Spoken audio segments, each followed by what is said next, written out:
അപ്പൊ കൂലി കാണാൻ പോകുന്നില്ലേ? ഞാൻ കാണുന്നു ഡാഷ്ബോർഡ് റിവ്യൂ കാണുന്നു. എനിക്ക് അങ്ങനത്തെ പറഞ്ഞ വലിയ താല്പര്യമില്ല. എനിക്ക് അങ്ങനെ മാസ് മസാല പടമല്ലേ. അപ്പൊ താല്പര്യമില്ലാത്ത പടം കാണുമ്പോൾ നെഗറ്റീവ് റിവ്യൂ കൊടുക്കും. സിനിമ ഉണ്ട്, നല്ല ഫിലിമായിട്ട് തോന്നി.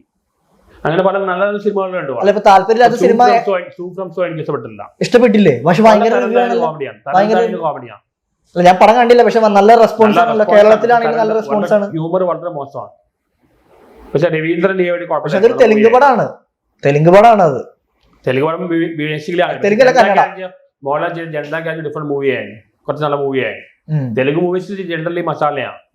അല്ല, അതുകൊണ്ടായിരിക്കും മലയാളികൾക്ക് ഇഷ്ടപ്പെടാത്തതെന്ന് ചോദിച്ചത്. പക്ഷെ മലയാളത്തിൽ നല്ല രീതിയിൽ ഓടുന്നുണ്ട് പടം. ഹിറ്റാണ്, ആളുകൾക്ക് ആളുകളുടെ ആസ്വാദന നിലവാരം വളരെ താഴ്ന്നിരിക്കുകയാണ്.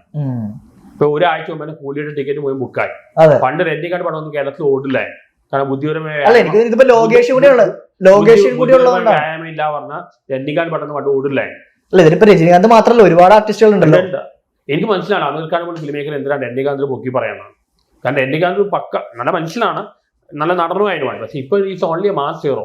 അങ്ങനത്തെ ഒരാളെ അമീർ ഖാൻ എന്തിനാണ് ഇത്ര പൊക്കി പറയാനാണ് മനസ്സിലാവുന്നില്ല. ഇതുപറ്റി കഴിഞ്ഞ ദിവസം ഒരു ഫേസ്ബുക്ക് പോസ്റ്റ് ഉണ്ടായിരുന്നു. വിജയ് ഒരു നടൻ മാത്രമാണ്, വിജയ് ഒരു സ്റ്റാർ മാത്രമാണ്. അയാൾ ചിലപ്പോൾ നടനാവാം, അങ്ങനത്തെ റോൾസ് അധികം ചെയ്തിട്ടുണ്ടല്ലോ. ആദ്യകാലത്ത് ചെയ്തിട്ടുണ്ട്. പുള്ളി ഈ രജനികാന്ത് നല്ല ആക്ടർ ആയിരുന്നു. വണ്ടി ഇവരെല്ലാം ആദ്യം നല്ല ആക്ടേഴ്സ് ആയിരുന്നു. പിന്നെ ഈ സ്റ്റേജ് കഴിയുമ്പോഴാണ് ഫാൻസിന് വേണ്ടി സിനിമകൾ ചെയ്യാൻ തുടങ്ങി. അതന്നെയാണ് മോഹൻലാൽ സംഭവിച്ചത്. ഇവിടുത്തെ മലയാളികൾ സമ്മതിക്കില്ല. Mammootty is more an actor than star. ഈ രണ്ടും മെയിൻറ്റെയിൻ ചെയ്യാം. മമ്മൂട്ടി മോഹൻലാൽ എടുത്ത് ചെയ്യുന്ന ബേസിക്കലി രണ്ടും ചെയ്യണ്ട. മോഹൻലാൽ പണ്ട് ചെയ്യാൻ ഇപ്പൊ ചെയ്യുന്നില്ല, ഇപ്പൊ മാസാണ് കൂടുതൽ. ഇവർ രണ്ടുപേരും രണ്ടും ചെയ്യാൻ കഴിവുള്ളവരാണ്. മാസും ക്ലാസ്സും ചെയ്യാൻ കഴിവുള്ളവരാണ്. പക്ഷെ ഇപ്പൊ മോഹൻലാൽ മാറ്റം വന്നിട്ടുണ്ട് അനശ്വമ ശേഷം. ഇപ്പൊ കമലഹാസൻ പറഞ്ഞ പ്യൂർലി ആർട്ടിസ്റ്റിക് ആണ്, രജനികാന്ത് പക്ക മസാലയാണ്. ഈ രണ്ട് കോമ്പിനേഷൻ ആണ് ശരിക്കും ആക്ടർ വരുന്നത്. ഇപ്പൊ നെടുമുടിയുടെ അടുത്ത് ഈ ഓൺലൈൻ ആക്ടർ സ്റ്റാർട്ടും ഇല്ല. ഇത് രണ്ടും ഉള്ളത് മമ്മൂട്ടിക്ക് മോഹൻലാലാണ്. ഈ വിജയുടെ കാര്യത്തില് എങ്ങനെയാ? Vijay only star. അപ്പൊ പുള്ളി നന്നായിട്ട് അഭിനയിക്കുന്നില്ല എന്നാണ് പറയുന്നത്. പുള്ളിക്ക് അങ്ങനത്തെ റോൾസ് ചെയ്യാൻ പറ്റില്ല. കാരണം രജനികാന്ത് ബാദ്ഷ വരെ നല്ല ഫിലിം ചെയ്ത ആളായിരുന്നു. അത് കഴിഞ്ഞാൽ പുള്ളി ഒരു സൂപ്പർമാനായിട്ട് മാറി. പുള്ളിക്ക് അങ്ങനെ സിനിമ ചെയ്താലേ ഇത് ഓടുള്ളൂ. നല്ല മറ്റേ കഴിവില്ലാത്തതുകൊണ്ടായിരിക്കില്ല, കഴിവുണ്ടാവാം. പക്ഷെ നല്ല സിനിമ ചെയ്യാൻ സെലക്ട് ചെയ്യുന്നില്ല. നല്ല സിനിമ നല്ല മാസ്കായി പുള്ളി ചെയ്യാൻ പറ്റില്ല. അത് പുള്ളിയുടെ ഫാൻസ് അക്സെപ്റ്റ് ചെയ്യുള്ളൂ. ഇതേ സംഭവം മോഹൻലാലിന് സംഭവിച്ചാണ് നരസിംഹം ശേഷം. ഇവിടുത്തെ മലയാളികൾ സംഭവിച്ചില്ല. ഇപ്പൊ എത്ര മോശം സിനിമയാണ് രജനികാന്ത് ഒരുപാട് നല്ല സിനിമ കാണുന്നുണ്ട്. പക്ഷെ രജനികാന്ത് കാണുന്നുണ്ടോ? വളരെ സിനിമയും കാണുന്നുണ്ട്, നല്ല ക്ലാസ് പടങ്ങളെല്ലാം കണ്ട അഭിപ്രായം പറയുന്നുണ്ട്. പക്ഷെ പുള്ളിക്ക് അങ്ങനെ പറഞ്ഞ് ചെയ്യാൻ പറ്റില്ല. കാരണം പുള്ളിയുടെ ഫാൻസ് സമ്മതിക്കില്ല, അല്ലെങ്കിൽ ഓഡിയൻസ് സമ്മതിക്കില്ല. പുള്ളിയുടെ എക്സ്പെക്ട് ചെയ്യുന്ന മാസ് ഫിലിമാണ്. ഇതന്നെയാണ് വിജയ്ക്ക് സംഭവിച്ചത്. വിജയ് ഇപ്പൊ രാഷ്ട്രീയത്തിൽ ഇറങ്ങിയത്, പക്ഷെ വിജയ് സിനിമ വിടാൻ പാടില്ല, രണ്ടും മെയിൻറ്റെയിൻ ചെയ്യാനായി. പഴയ MGR പറഞ്ഞ ആക്ഷൻ ഉണ്ടായി, അതായത് രാഷ്ട്രീയ സിനിമ മെയിൻറ്റെയിൻ ചെയ്താണ്, രണ്ടും മെയിൻറ്റെയിൻ ചെയ്യാനായി. വിജയുടെ ഇപ്പൊ രജനികാന്തിനെക്കാട്ടും ക്രൗഡ് ഉള്ളത് വിജയാണ്. വിജയുടെ താങ്കൾക്ക് ഏറ്റവും നന്നായിട്ട് അഭിനയിച്ചു തോന്നിയ ഒരു സിനിമ ഏതാണ്?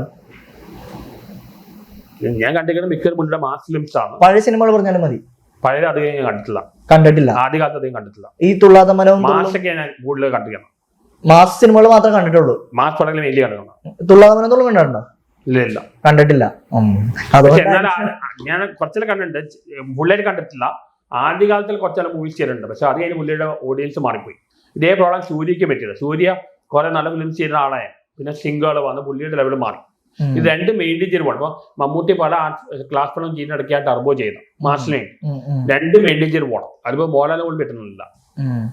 ഇപ്പൊ സിനിമ ഇപ്പൊ എത്ര മോശം സിനിമയാണെങ്കിൽ പോലും അത് റിവ്യൂ പറഞ്ഞ്, നെഗറ്റീവ് റിവ്യൂ പറഞ്ഞ് ജനങ്ങളിലേക്ക് എത്തിക്കുമ്പോ എത്ര കഷ്ടപ്പെട്ടാണ് സിനിമ എടുക്കണേന്ന് നമ്മൾ ചേട്ടൻ സിനിമയിൽ അഭിനയിച്ചിട്ടുണ്ട്, ഷോർട്ട് ഫിലിമിൽ അഭിനയിച്ചിട്ടുണ്ട്, ചേട്ടൻ അറിയാം. അപ്പൊ എത്ര മോശം സിനിമയാണെങ്കിൽ പോലും അത് നെഗറ്റീവ് അല്ലെങ്കിൽ അത് കാണരുത് എന്ന് പറയുന്നതിനെ കുറിച്ച് ഒരിക്കലും പറയരുത്. എനിക്ക് ഇഷ്ടപ്പെട്ടില്ല എന്ന് പറയാം, കാണരുത് പറയാം. കാരണം എനിക്ക് ഇഷ്ടപ്പെടാത്ത മൂവി എനിക്ക് ഇഷ്ടപ്പെടാത്തതുകൊണ്ട് നിങ്ങൾക്ക് ഇഷ്ടപ്പെടാന്നില്ല. കാണരുതെന്ന് പറയാൻ പാടില്ല, എനിക്ക് ഇഷ്ടപ്പെട്ടില്ല എന്ന് പറയാൻ പറ്റും. ഒരു സിനിമ ഇവാലുവേറ്റ് ചെയ്തിട്ട് ഏത് സിനിമയാണെങ്കിലും അത് പോസിറ്റീവ് നെഗറ്റീവ് പറയാം. അത് മോശം സിനിമ നല്ല സിനിമയൊന്നും ഇല്ല. അതിനോട് ഈ ബാഡ് ബോയ്സ് മൂവി ഞാൻ അഭിനയിച്ച് ഞാൻ നെഗറ്റീവ് കൊടുത്തപ്പോൾ സീലിയബ്രമാഡ് എന്നോട് പറഞ്ഞാണ്. ഇപ്പൊ താണ്ഡവം സിനിമ എനിക്ക് ഇഷ്ടമല്ല, പക്ഷെ അത് ഇഷ്ടപ്പെടുന്ന ആൾക്കാരുണ്ട്. അപ്പൊ നല്ല സിനിമ മോശം സിനിമയും സംഭവമില്ല, അത് ഓരോരുത്തർ വ്യൂ പോയിന്റ് അനുസരിച്ച് മാറും. അപ്പൊ സിനിമ മോശം നമ്മൾ പറയുന്ന സിനിമ കണ്ടിട്ട് അനലൈസ് ചെയ്തിട്ട് അതിന്റെ പോസിറ്റീവ് നെഗറ്റീവ് പറയാം, അതാണ് ചെയ്യുന്നത്. ഇപ്പൊ മലയാള സിനിമയുടെ ഇപ്പോഴത്തെ ഒരു അവസ്ഥയെ കുറിച്ച് എന്താണ് നിങ്ങളുടെ ഒരു? ഞാൻ പറഞ്ഞത് ട്രാഫിക്കും പുലിമുരിനും ഇടയ്ക്ക് ഒരുപാട് നല്ല ഔട്ട് ഓഫ് ബോക്സ് ഫിലിംസ് ഉണ്ടായിരുന്നു. പക്ഷെ അത് കഴിഞ്ഞപ്പോ മാസ് മൂവീസ് ആണ് കൂടുതലുണ്ടാവും. ഉള്ളൊഴുക്ക് പോലെ ചില നല്ല മൂവീസ് ഉണ്ടായിരുന്നു. പക്ഷെ ഇപ്പൊ നല്ല മൂവീസ് കുറവാണ്. ഇപ്പൊ താങ്കൾക്ക് വളരെ മികച്ചതെന്ന് തോന്നിയ ഒരു സിനിമ, പക്ഷെ അത് കൂടുതൽ ജനശ്രദ്ധ നേടിയില്ല അല്ലെങ്കിൽ വിജയിച്ചില്ല എന്ന് തോന്നിയതിൽ ഒരു സിനിമ ഈ അടുത്ത കാലത്ത് ഇറങ്ങിയത് രവീന്ദ്രൻ നീ എവിടെ? രവീന്ദ്രൻ നീ എവിടെ? അത് ആരായിരുന്നു? അത് അനുപമേനോട് അഭിനയിച്ച അഭിനയിച്ച പടം. അനുപമേനോ നല്ല പടമായിരുന്നു. മറ്റേ നല്ല ഫിലിമായിരുന്നു, അത്ര വലിയ ഇത് കിട്ടിയില്ല.